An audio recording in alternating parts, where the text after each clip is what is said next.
What is up, FIFA Tiers? Hello and welcome back to the 3 Foot Tiers podcast with myself, LAJS, as well as our co-hosts, Mersgoth and Brad. How are you doing today? I'm a bit poorly, under the weather. Got a cold yet again, thanks to the cold weather that we've had recently. And likewise, I'm still getting over mine as well.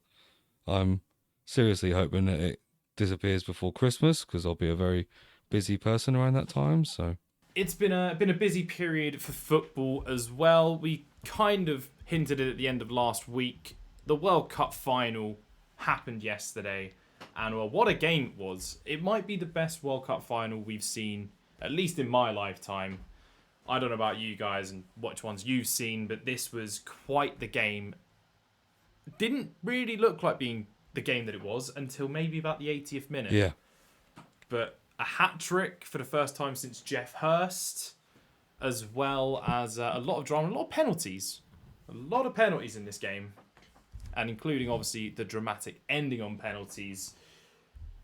What were your thoughts? I'll start with you, Brad, because obviously Messi hasn't made it until he's played in the Premier League. Has he finally made it without that? That's not what I say. That's not what I say. It gets turned every single time. What I say is I can't say for definite that Messi is better than Ronaldo until I see Messi in the Prem. But I am so glad that he got his World Cup before he retires, because undoubtedly the guy is world class. He's had a fantastic career, and what a way to cap it off. I think now I'd be looking at to see whether he maybe gets a move where it's he maybe takes a bit of a cut, or maybe even does it just as a way of free labour or something back to Barca just to finish off his career, because there's not really a lot left for him. And I don't believe that he'll want to be at PSG naturally. I don't think that's obviously where he would want to be. So, yeah, I'm interested in seeing that. But yeah, so glad he didn't get it. More glad that that stupid face that Mbappe pulled when Harry Kane missed a penalty is now going to come back to haunt him. So yeah, really, really incredible game. Literally had everything you would ever want other than a red card, which arguably you would say you don't want in a game of that magnitude because it would probably ruin a game. But yeah, fantastic. Mers, anything to add? I would like to pose this question then. So now that Messi has won the World Cup, Brad, does that now settle the score of whether Messi is better than CR7 regardless of this whole Premier League talk? Well, no, because I don't think there is a regardless. I think that the best league and the toughest league in the world is another thing to be measured by. And not only did Ronaldo do it first time round, but arguably at the start when he came back, he performed pretty well considering he's a 35-year-old, playing in the toughest league again at that age. I mean, obviously his fitness and his statistics say he's, more like a 27-year-old. But yeah, so for me, I just think, because at the end of the day, it's always come down to that thing. We talked about it in the past, but Messi hasn't come up against those sort of rugged teams that dig in and are a bit bullyish and stuff like that as much in La Liga as he would in the Prem. I know we've not got as many as we usually have in this season, the likes of Burnley obviously aren't there this year, but certainly they're the sort of teams coming up against a team like that, like a Sunderland, like a Stoke, they're the teams I want to see how well he performs, whether he gets some of the challenges that he usually gets day in, day out. I mean, if that referee in the Netherlands game is there, then he'll get them challenges all day. But yeah, that was the only disappointing thing about their journey to the World Cup final, was that ref. So doing it against the best players in the world doesn't quite cut it then? I don't think it's always about that, no. Because history has proven that the best players in the world don't always get on. I mean, look at Belgium. Yeah, but it's just still playing up against the best players in the world and still doing the Champions League. But hey ho, we could go on about this for ages. Yeah. But in terms of my thoughts and opinions on the final, I thought it was a great final. Penalties, there's nothing really too controversial about them. They're all sort of correct decisions. penalty shootout. Martinez. He's unbelievable. And the S-housery. He's unbelievable. He's proper mind gamed. Yeah. The French players there, and I think he definitely got in Tuchemani's head. I reckon, which is probably what main reason why he missed that shot. To be fair. Yeah, it's a lot of pressure on a young kid, isn't it? So you think of Saka in the Euros. Yeah, exactly. Yeah. Obviously, Tchouaméni's similar age, but has commanded a huge price tag. But that's not really relevant. It's a lot of pressure on his shoulders. I won't lie. I came into this thinking, what would be the most ironic thing, and apart from Mbappe missing, because he's already scored 2 penalties and things like that with the Kane situation, I thought it would be the most ironic thing possible. Thuram missing in front of his dad. That's what I was expecting to happen. That's what I thought was going to happen. But I said from the get-go, the favourites instantly are Argentina as soon as it went to extra time. Even though France had all the momentum, that looming threat of penalties, Emi Martinez is up there with the best. Yeah, definitely, without a doubt. Up there with a Tim Krul super sub-esque. Like, obviously, I'll put him ahead of that because he's a more well-rounded goalkeeper than Tim Krul. Yeah. That might hurt you, Brad, a little bit of him being Norwich keeper. But, yeah, if you want someone in goal for you for penalties, I know Hugo Lloris saved a few in his time. Didn't exactly look good out there yesterday in terms of the penalties because two or three of them were very gettable. Yeah. But I know he saved the one against Aguero, he saved the one against the Aubameyang, he's saved a few in his time. So... No, I thought, overall, the game was an absolute cracker. And I think that the other thing is to say is that arguably going into the penalties, France should have won the game if it weren't for the fact of Martinez's brilliant save at the end. Towards the end, in that extra time, like, there were some unbelievable saves to keep both sides in the game, and those goalkeepers need to come away from that feeling pretty good about themselves. I mean, Martinez more than anyone, because he makes you feel like you missed a penalty before you've even stepped up. So it's good. Yeah, I mean, Colomboigny's the chance I think you're on about, the one-on-one. Yes. The keeper's done well, but he should bury that. The keeper is second favourite in that situation. He should, but he has come out very quick and spread himself very well. Oh, he's come out very quick and spread himself, but speaking from a goalie's perspective, you're always second favourite in that. In a one-on-one like that, you're trying to make yourself as big as possible and narrow the angle, but the goal scorer's got so many options, whether they drill it low, whether they dink it, they've got so many options that basically mean it goes past you. You just got to do your best, and Martinez clearly did in that situation. Yeah. But talking of the best players and the best players in the world, this is what FIFA thought the team of the tournament was, and there's definitely a hot take or two in there. So, obviously, let's get straight to the hot takes of the 2 England players. You could have argued maybe a Rashford, maybe a Saka, Bellingham. And any of those could have been credible shouts. You could have even maybe got slightly laughed at, but a half shout of Harry Maguire. But Phil Foden and Harry Kane, I don't know what World Cup EA were watching, honestly, if they thought that they were credible shouts. Harry Kane chipped in with a few assists against Iran. He got the goal against Senegal and France, and then 1 penalty against France, correct? Yep. And then obviously missed the second. Not exactly a well-beating World Cup. You could argue, say, maybe an Enner Valencia. Well, Enner Valencia's already got a card in SBCs, but that's not stopped EA with stuff like this before. But you could argue there's different attackers that deserve and warrant their place over Kane. And Foden, didn't he only start 2 games? Yeah, Foden surprised me more than Kane. Kane feels like a name value pick rather than... There was definitely more credible options, in my opinion. But Foden's definitely a baffling one. I mean, you say that, but I'd say Gavi. This is an even more baffling one to have in the selection of team of the tournament. Spain, that got knocked out in the round of 16, didn't even do that exciting in the group stages. Yes, we beat Costa Rica 7-0 and stuff, but it was a dogged performance and a draw against Germany and a loss against Japan. So do you feel maybe that you replace that with, say, Bellingham as the midfield option for, say, a slightly underperforming nation, and then stick in a different nation for attackers? I was going to say, if you go for a young player, because if it's going down we just want to put a young player in there that maybe performed well, Musiala from Germany. Even though Germany did get knocked out at the group stages, he was arguably the best performing player. In a sense, he created a lot of chances, but he also, I think, wasted a lot of chances. If I remember looking it up, I think he had at least top 5 worst goals to XG sort of situation going on, if I remember rightly. Most chances up there for top 5 most wasted chances. So I don't know about Musiala. In future tournaments, he sure will be a credible shout, but I don't think it was...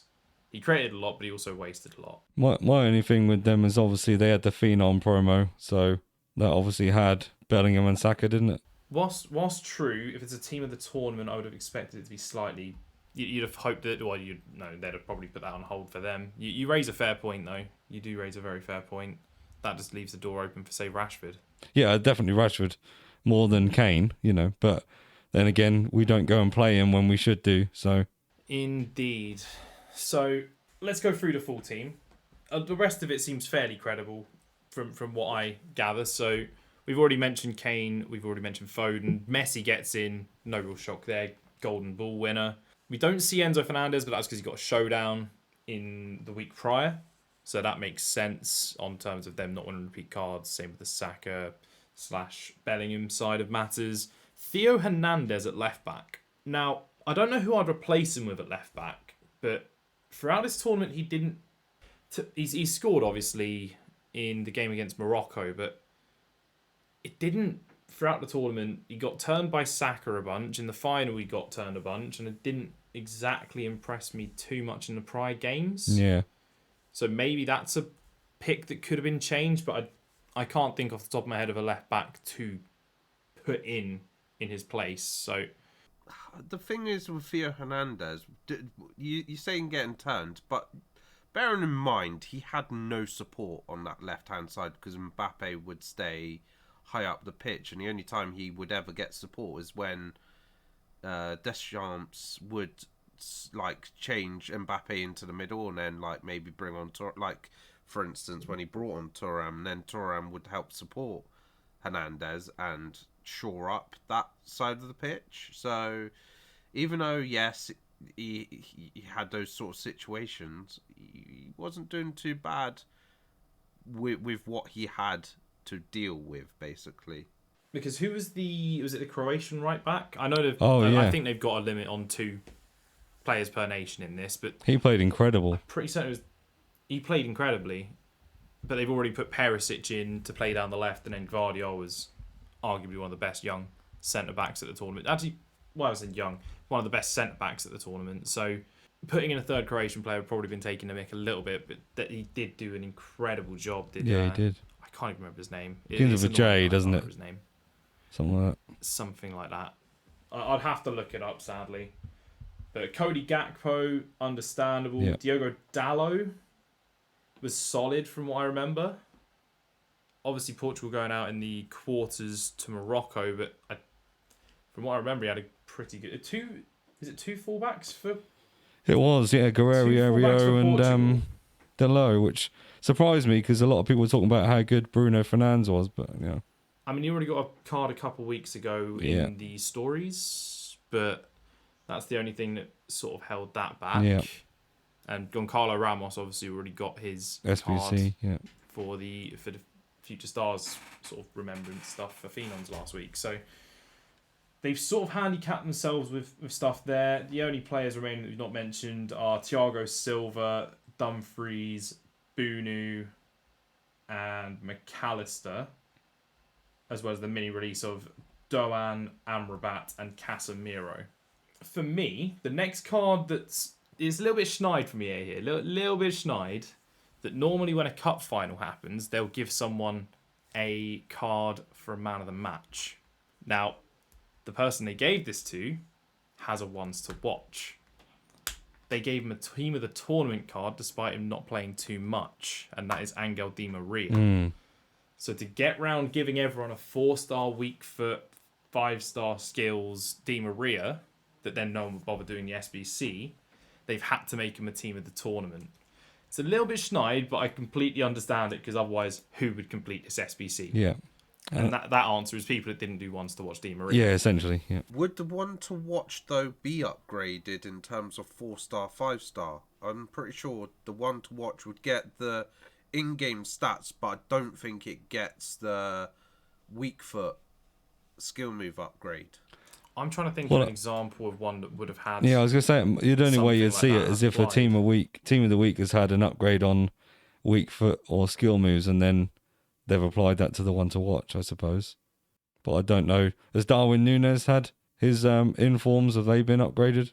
I will double check. He has a 3-star on his ones to watch, but I'll double check quickly. But I did say at the time when Di Maria came off that it was a mistake. I don't know why they've taken him off, because him being on penned France back. So I think there was a bit of tactical naivety from the Argentine manager, as that allowed France back in the game. I mean, he's a bit of an inexperienced manager. He's done a good job considering his experience. Well, exactly. Yeah, you can't knock him, can you? He's still inexperienced. Yeah, now got 2 major tournaments under his belt and 2 major trophies. One, hadn't had a club career from what I'd heard. So that's a pretty good record that he's got now. So fair play to him. But I think we will then move on past this team of the tournament to touch on the next promo, because this is not a leak. Today we have received Winter Wildcards tokens. So there is one in an SBC and there's one given to you for free. And what EA have sort of given us is a guideline of what we're expecting or in terms of rewards. We'll be getting these, I think, at the end of the week. So we've got a Winter Wildcards Trippier, again, back-to-back years. Yeah. I find interesting, because last year we got one at Atletico He Madrid. did, yeah. And this year now, and both are untradeable as well, fun fact. This time he's in the token rewards. Last year he was an objective. So that's going to be very interesting. And Tonali, the man who loves his untradeable special cards, he's got an untradeable special card again.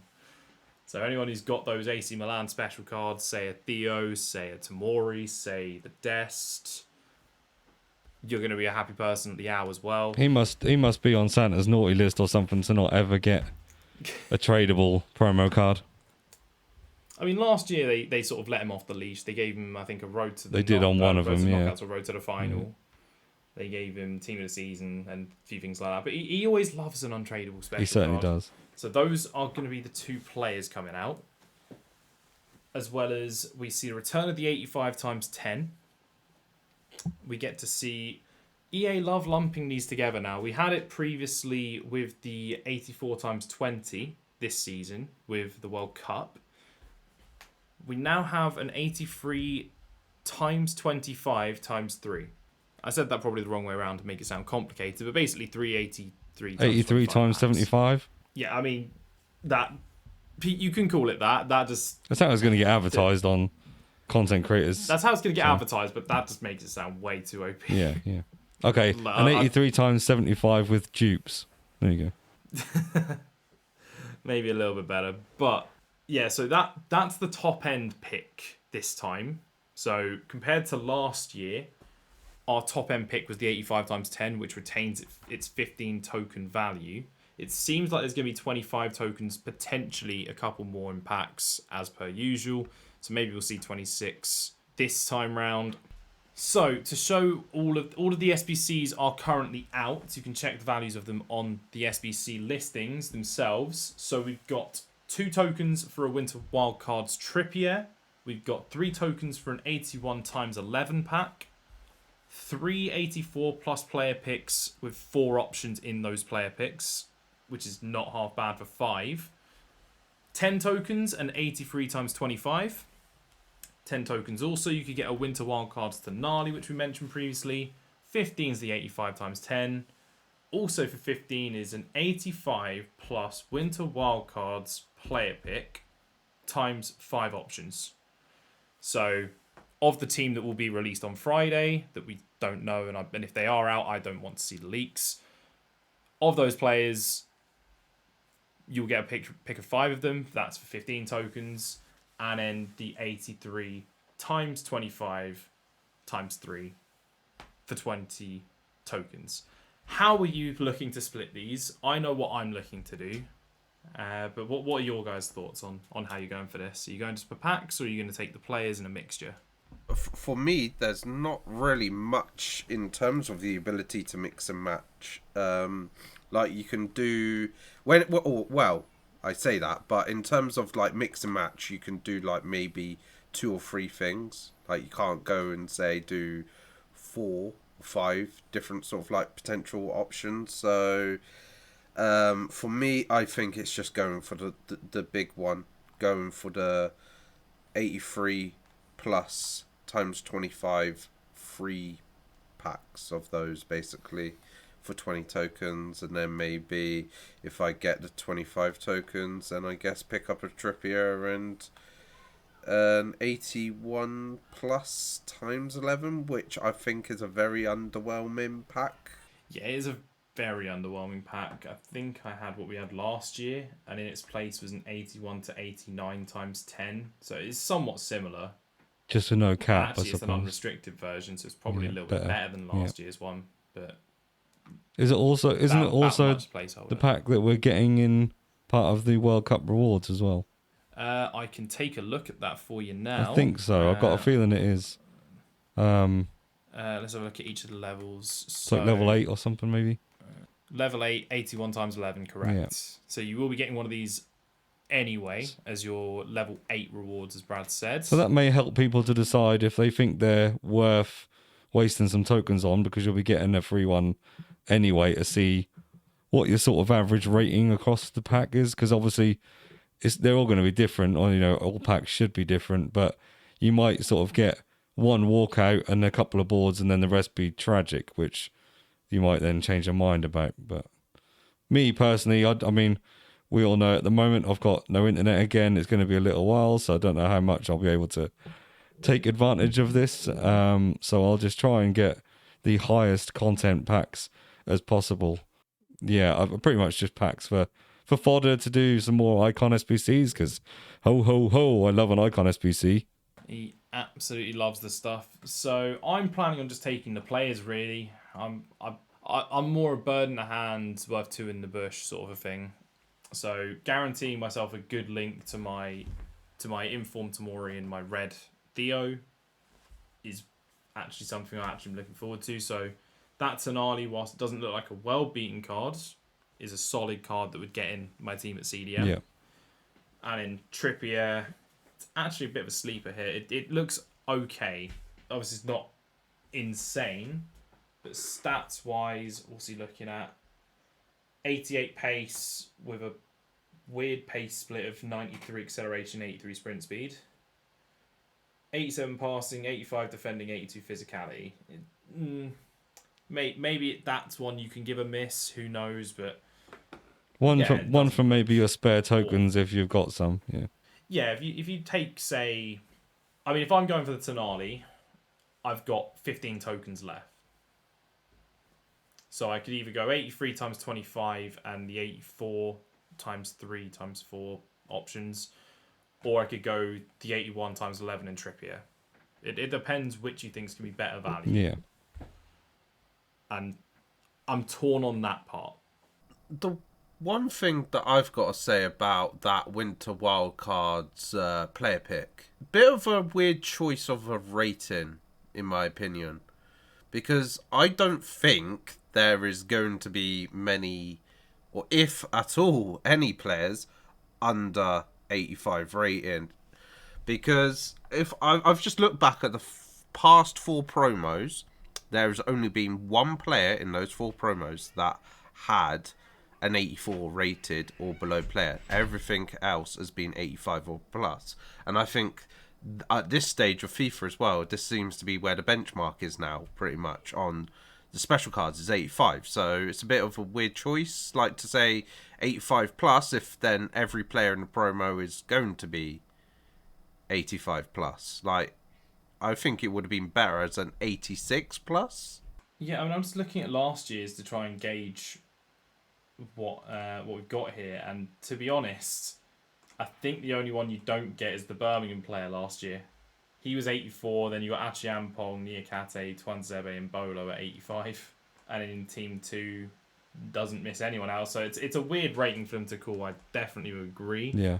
But if you Unless remember... they're just saying you're not getting the absolute biggest stinker. Yeah. And then everyone else is fair game.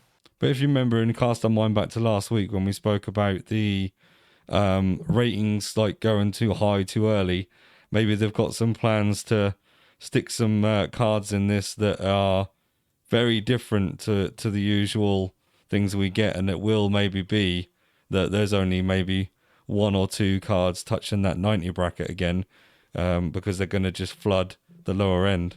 But the thing is that I'm expecting uproar from the community. Well, the thing is, yeah, though, that would kill the I'll promo. disagree with that it. would make... I'll disagree with it. I think it's right. That would make, though, say like they boost a card from like a 79 to an 84, 85, it does give them scope still to make that card look like a very good 84, 85, like, you know, a higher 84, 85 than it should be, a bit like the old Silver Stars are. So, yeah. I get what you're going for here, but I think we're already, with the cards that have come out, that'll be too behind the curve already. As much as I don't want it to be, I think it's way too late to start doing that. That needed to start after Ones to Watch. And the other problem is, if you're saying that you're saying that they released an 84, but actually stat wise he's like an 86 or an 87.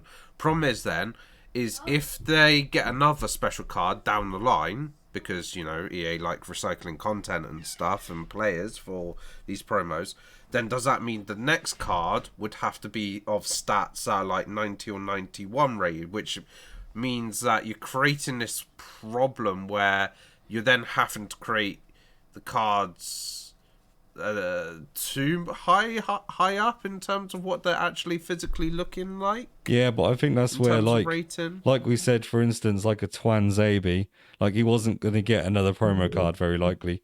You know, I think that's the sort of players you'll be finding in this promo. I think they'll be a bit more niche. Also, to be fair, when you say promo card, to be fair to you, Team of the Weeks would be lower. Yeah. So I think there's definitely a few examples that I can't think off the top of my head that have got promos and then got a Team of the Week and it's been a lesser rating. So it's just been there for the sake of it. But to be fair, this reminds me of a conversation I had the other day. I've already mentioned Morales on this podcast more than enough times, Team of the Week Morales, FIFA 12.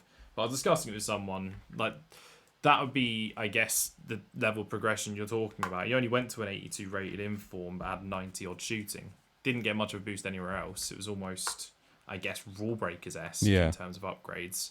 But that would be, I guess, if you were starting the year and doing stuff like that, would make sense and sort of go in line with your 77 to 84 sort of a jump being that kind of a monumental upgrade and say 1 or 2 stats that makes the card good and makes it usable, whilst also not overdoing it. To implement that mid-year kind of means that the top tier cards that are already out are going to outclass them. Yeah, potentially, yeah. It always goes back to that. If they were going to do something drastic, it would have to, everyone would be hating it because its cards aren't as good and boring, blah, blah, blah, blah, blah. But me and Mers were having a discussion earlier today over Discord about this, and it's about where to find the balance and promos and being a content creator. Do you want more regular promos, or would you prefer to be a bit of a gap? I'm more the gap side. Mers would be more wanting the regular content. As a content creator, that makes sense. I like the regular content, but it'll always go back to that thing of saying that I think that everything should start lower rated. This year, obviously, that was a bit more like that, but not quite. But yeah, I still think that like we shouldn't be getting at the start of a year a 90 rated card. I think they should, like, 85 is your premium, and then you go down, and then it gives you more scope over the rest of the year. If they're not going to do cards that are 100 rated, then, you know. The thing is, I will just bring up the fact that on FIFA 15 when Ronaldo had a god knows how many cards, but he started at 92 rated. That or they just put them in less things. They made them more reserved. So you don't just chuck Ronaldo in rule breakers, for example. Yeah, but they love money. Stuff like that. They do love that. That's the easy sort of solution. Put big player in, everyone's excited. But we're getting really off track. Really off track here from the Winter Wildcards. But we do have to start talking about some of the SBCs that have been coming out the last few days. So going to start off with the Icon Pack. I've not done it yet, but there is a 88 plus mid or a FIFA World Cup Icon upgrade out for the next 5 days. So when this comes out, it'll be out for the next 3 days. I want to do this. I just need to get the fodder from, say, Rivals, and potentially it's going to be tough. Maybe the first, I'm going to have to rush Champs first day or something like that. But I've seen a few stinkers from this, but I always back myself randomly. Mez, have you done yours and care to elaborate as well as Brad? You've not done yours yet, but you're planning on doing it, I believe. I am, yeah. I think I'm the same as you. I need to get some fodder because so recently I opened my 83 times 20 times 3, so 83 times 60, and I put my duplicates and things into Stoichkov. I now have the World Cup icon Stoichkov, so I'm almost banking that I'm going to get a good one and I'll get mid Stoichkov, and that'll really annoy me. Yeah, I need to get some more fodder, and I was planning on doing some of the upgrades tonight, provided they are player picks. Obviously, it's not turned out that way. So yeah, I'm the same as you. Just need a bit more fodder, but I'm definitely doing it. It's only an 87 and an 85 rated team at the end of the day. So yeah, but I have also seen like 90% stinker. Okay, so I've done 2 of them. So I did one on the Arsenal past and present, and on my main account. One was very good, and one was very bad. However, because of the account that the very good one it's very bad. So the very good icon that I got was mid Gorinchka. Nice. So he's like 800k. That's very good, but I packed him on the Arsenal past and present, so very bad. And then I got mid Veron on my main account. So yeah, so 80k I think he was when I price compared him last night. So yeah, that much, to be honest. Not the best. I think I was trying to work out how many icon SBCs that I've done so far this FIFA. I believe I have done 6 so far, and I've got a hit success rate of 33%. So I've had Zidane and Grinchka in those 6. Okay.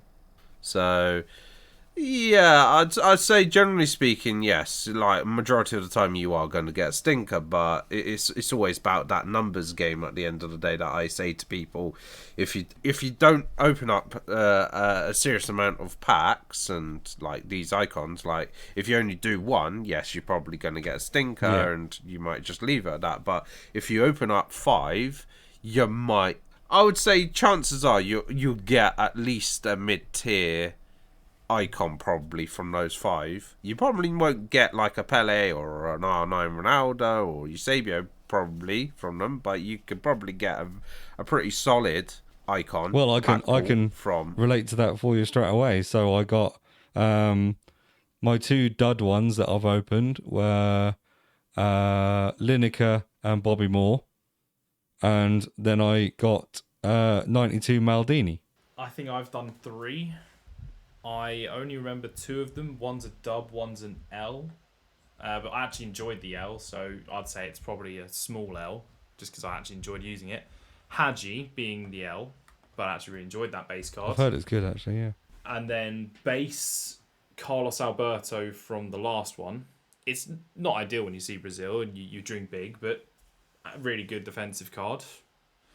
And I feel I got another one, and I sent him into an SBC, which tells you my thoughts on it. Now, moving forward on to the next set of SBCs, we've had 2 sets of showdowns. Obviously, we referenced the World Cup earlier. So the SBCs in question was Miroslav Orsic. We had Aguerd for Morocco. We have had Correa and Upamecano. So the ones that obviously got the upgrades, if you didn't watch it somehow, were Correa and Orsic.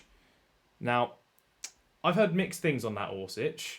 I've heard a lot of people say that card looks insane in a great super sub. But the Oracle of Football Knowledge himself, GH, says, nah, I didn't do him, he looks bad.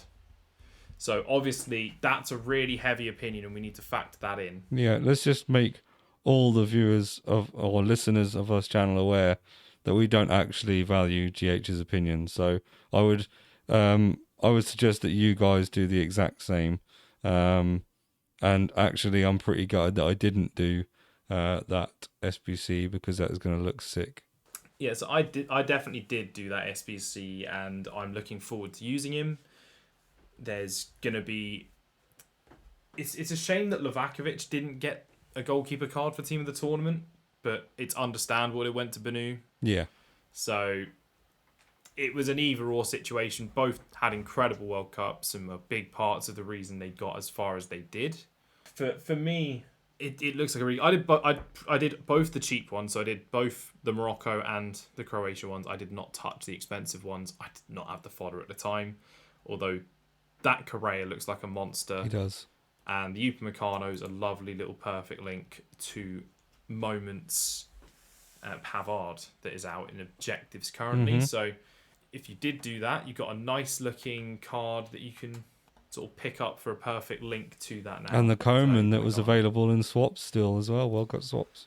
Very, very true. And that is a nice little trio. 2 centre-backs and a winger to then get full chemistry guaranteed on those players very easily. Mers, did you do any of these? No. The only showdowns that I was maybe considering doing was for the France-Argentina game. I wasn't really too bothered about the Orsic or Aguerd cards. Carrera. I mean, the problem was with Carrera and Upa was probably their price. That was probably the only sort of like downside for me for why I probably didn't end up doing them in the end. Yeah, it's completely understandable. It's the reason that priced me out of it as well. And in looking at other cards, we mentioned Moments Pavard, but there was also a Moments SBC for a World Cup winner in Mario Gotze. I believe both myself and you have tried this, Mers. I haven't used him yet, but I have completed him because I thought for the price that he is, it's one of those sort of like cards that you just can't refuse to do in some ways. And Brad, I'm assuming you've not had the time to look. I have not. I've seen the card, but he's not. Like I said, I'm very selective about my SBCs and things to do this year for my team, and yeah, he doesn't fit me, unfortunately. He would have done when I had more Bundesliga players, and I would have definitely have had him. But now I'm pretty much hero, icon, and prem. So, and Ligue 1, yeah, because I got Terrier and Govu. So, yeah, I just didn't optimize my team for him. I had to play him centre mid for a team, but I could have easily played him at cam. So I've not used him in his optimal position. So therefore, my experience with him has not been incredible. Yeah, but I'm sure if I stick him at cam, he'll do a decent job because I don't actually have a dedicated Bundesliga cam at the moment. So that solves that problem for me. I think that is all we've got time for this week on the podcast, unless you can think of anything else that I've missed. not really, other than telling me what was on your Christmas list. FIFA points. FIFA points, yeah. Of course, everyone's favourite. What about you, Luke? Got to think ahead to Team of the Year, you know. You got to keep your eye on on Team of the Year. It is coming up soon. There's only gonna be 2 promos in between Winter Wildcards, and I'm gonna assume headliners. I'd say it's pretty much a month away to almost the date, I would say. Because last year I think it came out on the 20th or the 21st. Sounds about right. What's on your list, Luke, other than FIFA points? Don't really have much on my list at the moment, really. I sort of don't mind whatever I get. Fair play. I'm not too picky, surprisingly. The only reason I ask is I've done this whole podcast just as Santa. So once you watch it back, you'll pick up on some of the puns I managed to get in there. But it's been fun. I'm quite warm though. But yeah, it's been fun. Well, that is all we have time for this week. From myself, from Brad and Mers. Thank you for listening, and we will see you next week, guys. Bye bye. Ho ho ho.